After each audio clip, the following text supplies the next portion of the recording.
안양에 사는 어느 여성도가 전화가 왔습니다. 브레드 TV죠. 네.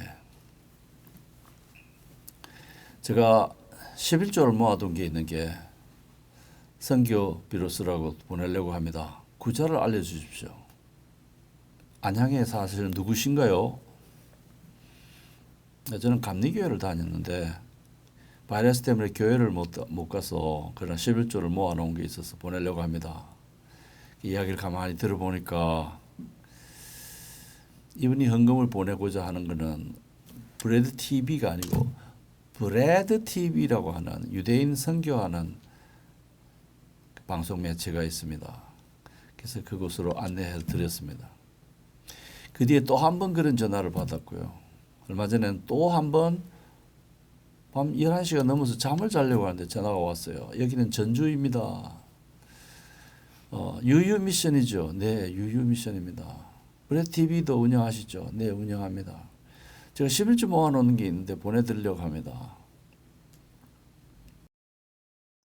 그래서 제가 조금 이상해서 저희 전화번호를 어떻게 하셨습니까? 하니까 인터넷에 들어가서 브레드 TV 찾으니까 거기에 저희 전화번호가 뜨더라는 겁니다.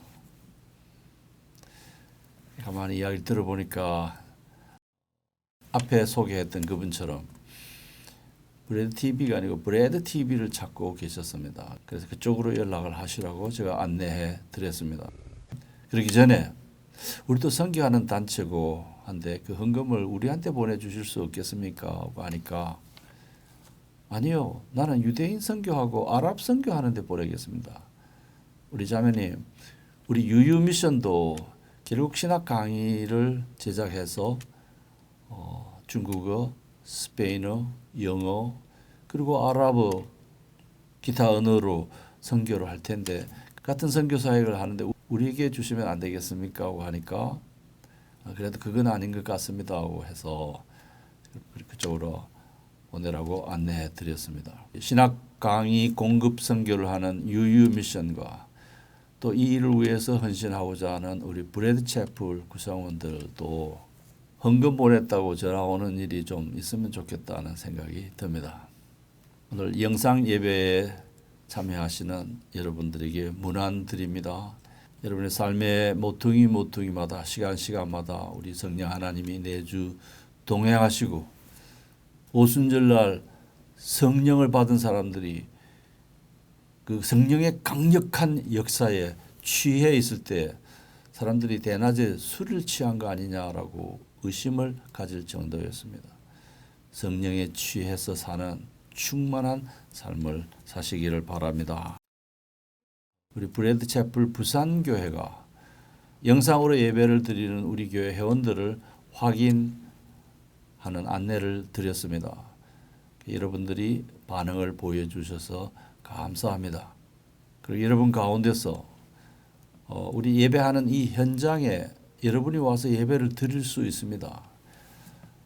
바이러스 때문에 적극적으로 초대를 하지 않았습니다만 이제는 어느 정도의 수까지는 우리와 함께 예배 드리는 것이 가능하기 때문에 예배 드리기를 원하시는 분들은 우리 영상 끝에 주소로 또는 전화로 알려주시면 감사하겠습니다. 이곳에서 같이 예배를 드리지 못하는 우리 성도님들, 이 특수한 상황에서 그리고 이 정보통신 기술이 발달하는 이런 시대에 직접 대면하고 예배를 드리지 않아도 하나님이 기뻐하는 예배를 드릴 수 있습니다.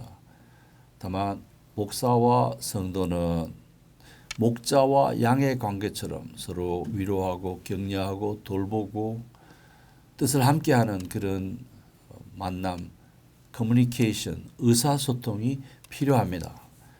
그래서 자주 연락 주시고 또 경조사나 또 마음에 힘든 일이 있으면 연락하셔서 함께 기도하고 대화할 수 있는 기회가 있기를 바랍니다. 오늘날의 복음 전도는 교회 가자라는 것만이 아니라 실제로 예수 그리스도의 복음이 무엇인지를 잘 설명해 주는 방식의 복음 전도가 더 중요합니다. 그래서 우리는 오후 시간에 계속해서 복음이 무엇이고 복음 선교를 어떻게 하고 복음 전도를 어떻게 해야 되는지 공부를 하고 있습니다. 여러분도 관심을 가져주시기를 바라고, 또 이것이 우리 브레드채플 교회, 브레드채플 부산교회의 기초가 되어서 왕성한 하나님 나라 사역에 이바지할 수 있는 초석이 되기를 바랍니다. 브레드채플 성도 여러분, 예배 오신 것을 환영합니다. 예배하시는 성도님 가정에, 사업에 항상 하나님의 사랑이 넘치시길 바랍니다. 예배는 인간이 하나님께 드릴 수 있는 가장 고상한 일입니다. 이제 마음을 모아서 영과 진리로 창조주 하나님께 예배를 드립시다. 인내송 부르겠습니다.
영광 좀 배웠고 영원히 모시게 하옵소서.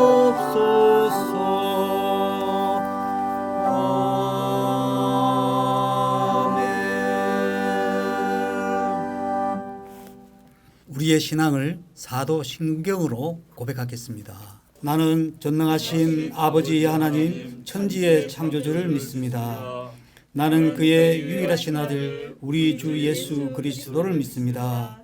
그는 성령으로 잉태되어 동정녀 마리아에게서 나시고 본디오 빌라도에게 고난을 받아 십자가에 못 박혀 죽으시고 장사된 지 사흘 만에 죽은 자 가운데서 다시 살아나셨으며 하늘에 오르시어 전능하신 아버지 하나님 우편에 앉아 계시다가 거기로부터 살아있는 자와 죽은 자를 심판하러 오십니다. 나는 성령을 믿으며 거룩한 공교회와 성도의 교제와 죄를 용서받는 것과 몸의 부활과 영생을 믿습니다. 아멘. 기도하겠습니다. 거룩하신 하나님 아버지, 사랑과 은혜를 감사드립니다. 주님의 보혈에 피로 살리신 우리의 마음과 행동을 지켜주셔서 오직 하나님만을 사랑하고 하나님께만 소망을 두어 하늘로부터 내려오는 신령한 복을 누리는 은혜가 있게 하옵소서. 하나님 아버지, 우리의 삶이 복 있는 삶이 되길 원합니다. 오늘 드려지는 예배가 복 있는 예배가 되기를 소망합니다. 그리하여 교회가 말씀 위에 든든히 서게 하시고 말씀으로 세상을 변화시키는 믿음의 공동체가 되게 하옵소서. 하나님 아버지, 우리 교회가 시냇가에 심은 나무와 같기를 원합니다. 하나님께만 뿌리 내리는 성도들이 되게 하시고 하나님이 공급하시는 은혜로 사랑을 남기는 열매를 맺게 하옵소서. 어려움을 겪는 성도들을 위로하시고 다시 일어설 수 있는 힘과 용기를 허락하여 주시옵소서. 오직 하나님 편에 서서 주의 말씀과 기도로 자녀들을 양육하게 하시고 맡겨진 학업을 잘 감당하게 하시고 하나님께서 주신 비전을 향해 달려가는 믿음의 세대들이 되게 하옵소서. 하나님 아버지, 나라 가운데 복을 내려 주시옵소서. 부정부패가 사라지고 하나님의 공의와 화평이 온전히 실현되게 하옵소서. 코로나로 인해 고통받는 모든 자들을 위로하시고 속히 고통이 벗어나게 하옵소서. 오늘도 성도들과 동행하여 주셔서 형통한 하루가 되게 하여 주시옵소서. 예수님 이름으로 기도드리옵나이다. 아멘.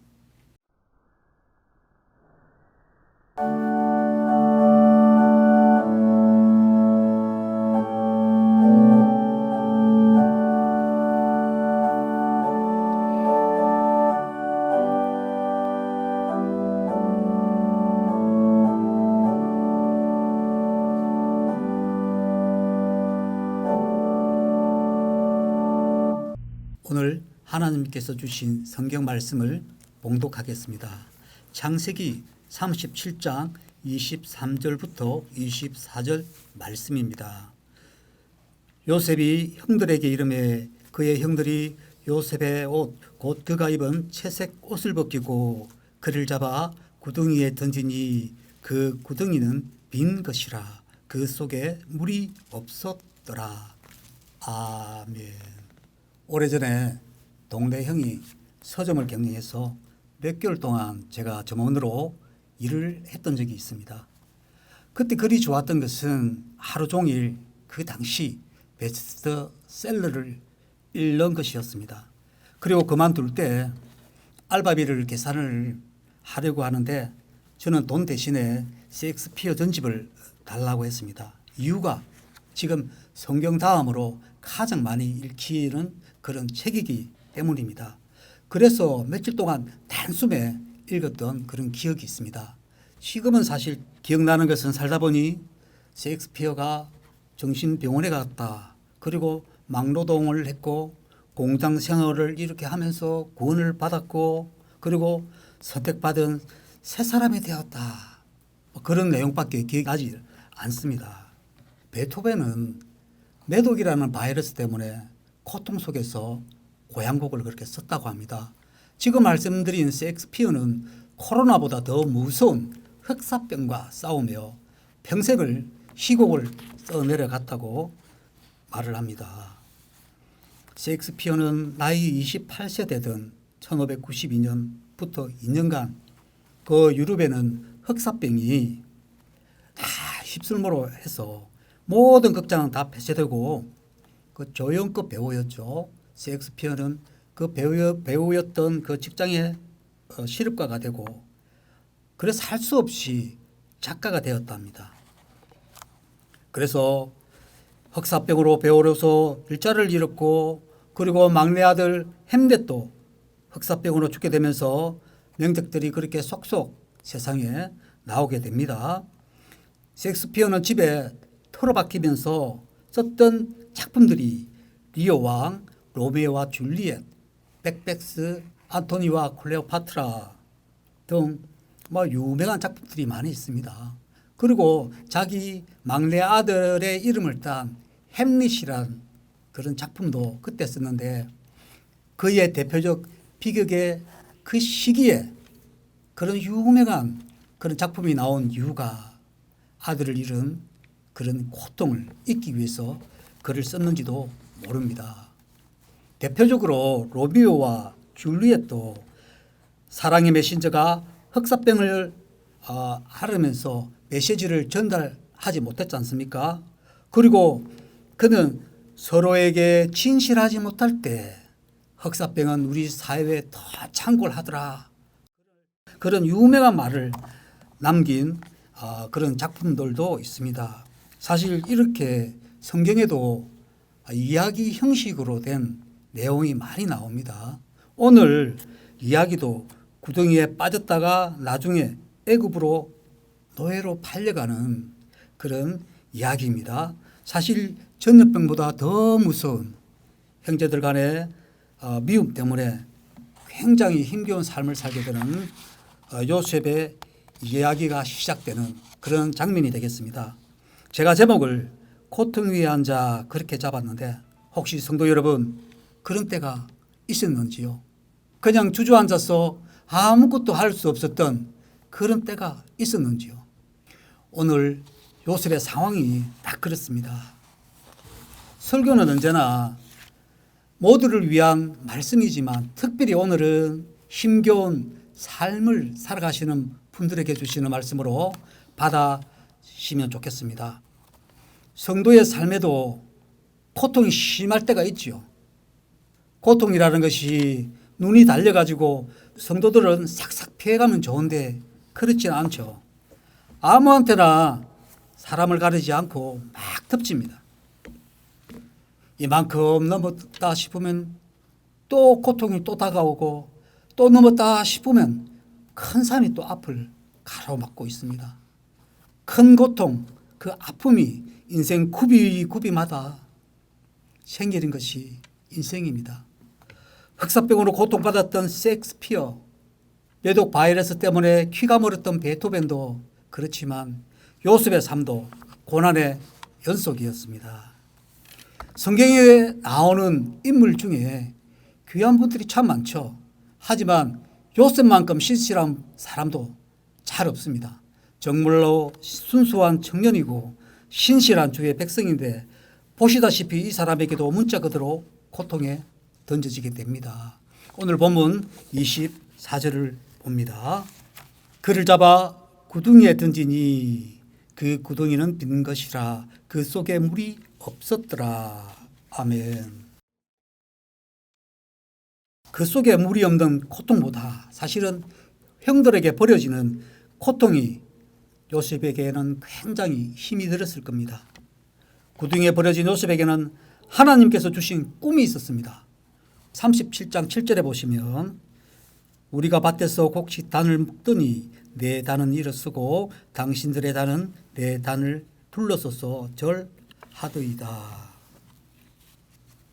특별히 요셉에게는 하나님의 꿈을 주셨는데 지금 꿈하고 너무 어긋나는 그런 현실입니다. 힘들다는 말보다 사실 멘붕이 오고 공황장애가 왔을 겁니다.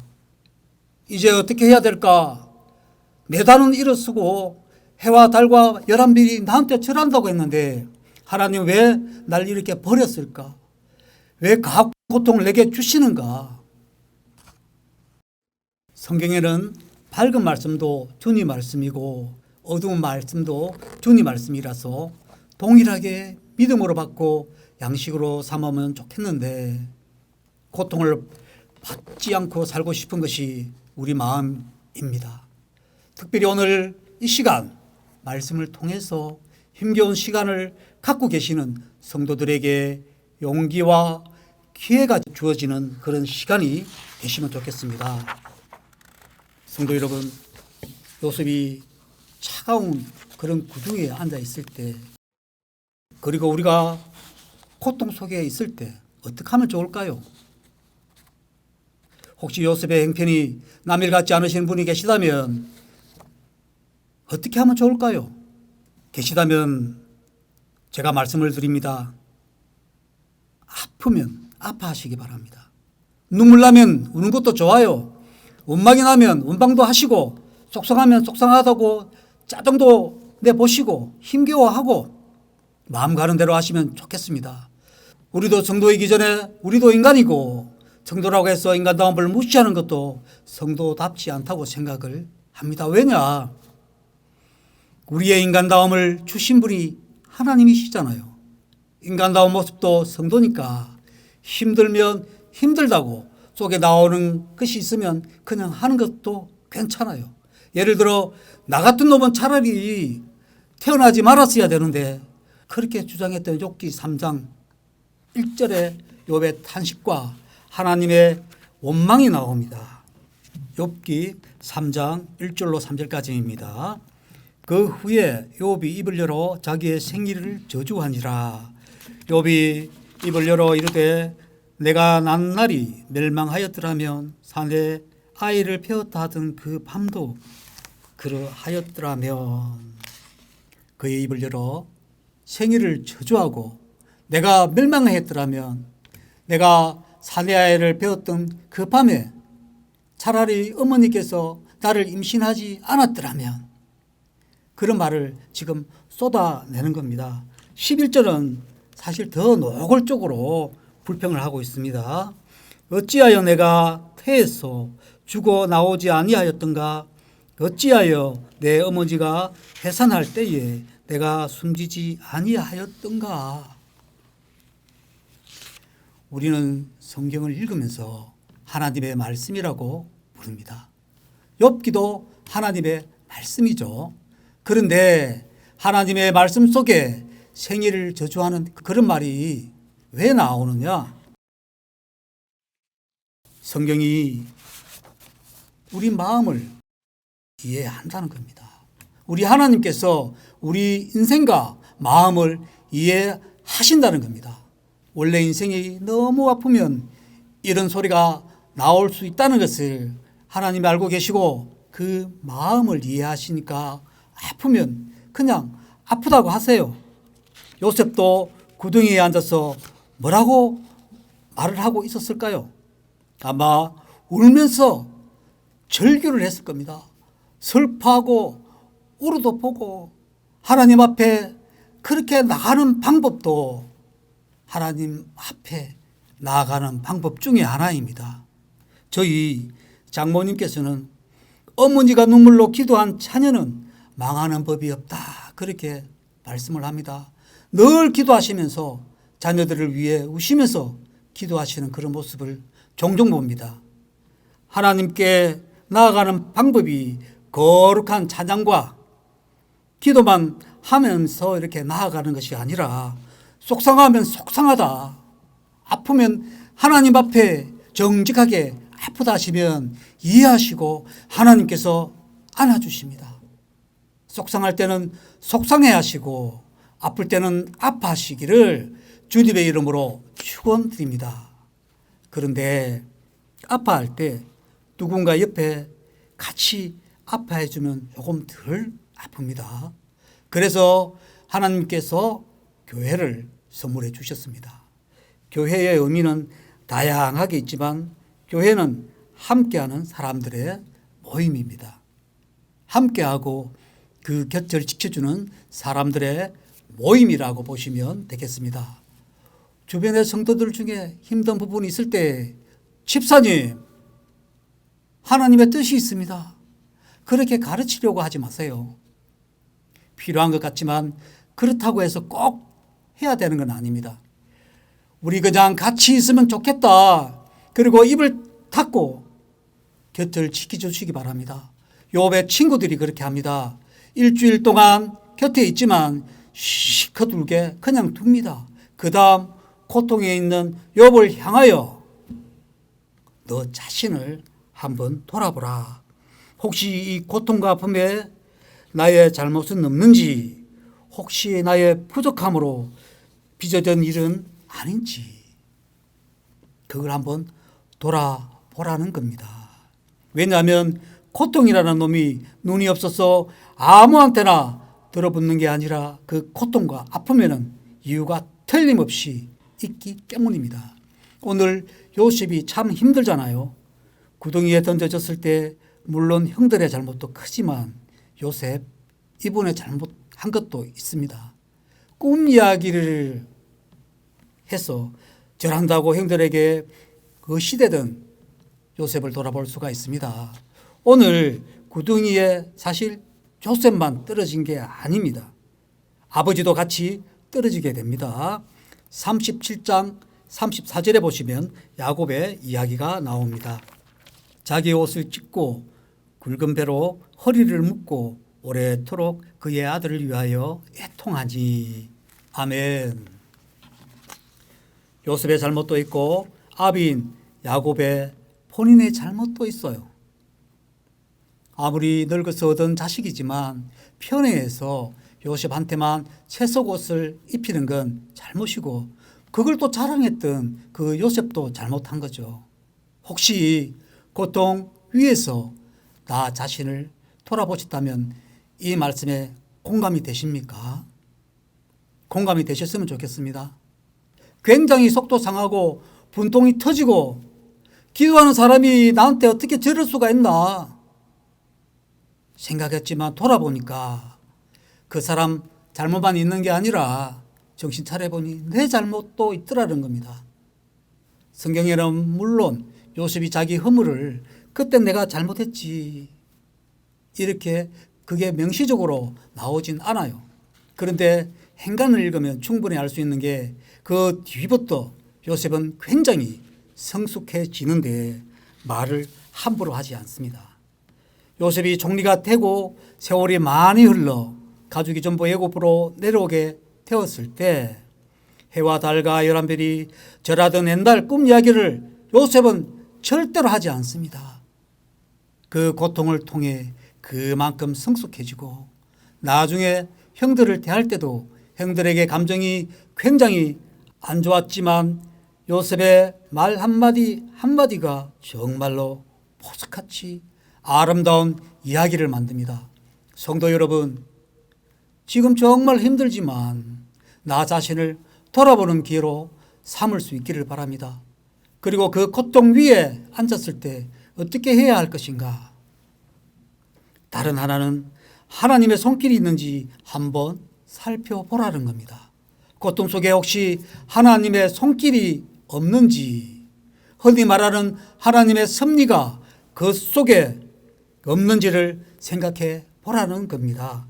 하나님의 자녀에게 닥치는 어려움 속에는 우연한 것도 없고 언제나 하나님의 통제하에 들어오게 되는데 그 속에 특별히 나를 향한 하나님의 메시지도 있고 하나님께서 인도하시는 기도가 들어 있을 수 있습니다. 그걸 깨닫게 된다면 그 고통이 변해서 감사가 되고 찬양이 될 수 있습니다. 그 하나님의 손길을 발견하게 되면 그 아픔이 변해서 기쁨이 되는 신앙을 경험을 할 수 있게 됩니다. 창세기 45장 5절에 이런 구절이 나옵니다. 당신들이 나를 이곳에 팔았다고 해서 근심하지 마소서, 한탄하지 마소서. 하나님의 생명을 구원하시려고 나를 당신들보다 먼저 보내셨나이다. 아멘. 형들이 요셉을 노예로 팔아버렸는데 요셉은 애굽의 총리가 된 거죠. 우리는 다 죽었다. 형들은 이렇게 생각하고 있는데 요셉이 와서 형들에게 하는 말이 형님들 너무 걱정하지 마십시오. 형님들이 나를 판 것이 아니라 하나님께서 형님들을 사용하셔서 나를 애굽에 먼저 파송하신 것입니다. 우리가 요셉의 삶을 참 보석 같다, 빛나는 삶이다 다 그렇게 말씀을 하시고 계시는데 그분의 삶이 이렇게 반짝반짝 빛나는 그 이유가 단지 그 총리가 돼서 그런 게 아니고 이런 고백의 삶이 더 아름답게 빛나기 때문입니다. 그 고통 속에 하나님의 손길이 있었구나. 어느 시점에 깨달았는지 모르지만 분명한 것은 아픔이 변해서 감사가 되었습니다. 혹시 고통 중에 계신 분이 계시다면 이 말씀으로 위로를 받으시면 좋겠습니다. 여러분의 고통에도 분명히 하나님의 섭리가 작동을 하고 있을 겁니다. 성경을 보면 하나님께서 당신의 백성을 인도하실 때 요셉도 그랬고 나중에 요셉의 자손 중에 400년 후에 태어나자마자 모세가 어느 나일강 갈대 상자에 담아 버려지고 40년 동안 애굽의 왕조로 살면서 살인사건으로 인해서 광야로 먼저 파송을 하고 40년 후에 출애굽의 사명의 길을 걷는 그런 이야기가 나옵니다. 모세는 내 삶이 정말로 내 동댕이 쳐졌다 생각했는데 하나님께서 백성들을 위해서 먼저 나를 광야로 파송하셨구나. 이 사실을 알게 되었다면 그 고통이 해명이 되지만 이것이 모세의 삶에 정말 큰 위로가 되지 않았을까요? 브래드 채플 성도 여러분, 주시는 말씀이니까 선포합니다. 여러분의 고통 속에도 분명히 주님의 손길이 있을 겁니다. 분명히 주님의 뜻이 있을 겁니다. 우리를 사랑하시는 아버지의 일과 섭리를 깨닫고 아픔이 감사가 되시기 주님의 이름으로 축원드립니다. 사는 동안 고통이 없길 바라지만 고통과 아픔이 남의 일 같지 않은 성도들이 분명히 있을 겁니다. 성도 여러분, 전해주신 말씀 기억하십니까? 아플 때는 어떻게 하라고요? 우시고 슬퍼하시기 바랍니다. 그 다음에 겸손히 나의 허물을 한번 돌아보는 겁니다. 그리고 그 아픔 속에 하나님의 손길이 없는지 한번 꼭 살펴보시기 바랍니다. 셰익스피어와 베토벤도 그 아픔과 고통 속에서 그냥 주저앉아 있지 않았습니다. 원망만 하고 있지 않았습니다. 하나님의 섭리를 깨달았기 때문에 역사에 남을 맹덕들을 만들지 않았습니까? 우리 성도들의 삶도 믿음으로 하루하루 나아갈 때에 반드시 귀한 선물을 우리 주님께서 주실 것입니다. 믿음으로 싸우고 승리하시는 행복한 인생 되시기를 우리 주님의 이름으로 축원드립니다. 그 크신 하나님의 사랑 찬미하겠습니다.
최덕성 목사님께서 축도하심으로 오늘 예배를 마치겠습니다. 축도하겠습니다. 우리 주 예수 그리스도의 은혜와 하나님 아버지의 사랑과 우리의 삶 속에 함께 하시는 성령의 내주 동행하심이 주의 성령을 기다리고 말씀 안에서 하나님 백성답게 살기를 원하는 우리 모든 성도들 위해 지금부터 영원히 함께 있을지어다. 아멘.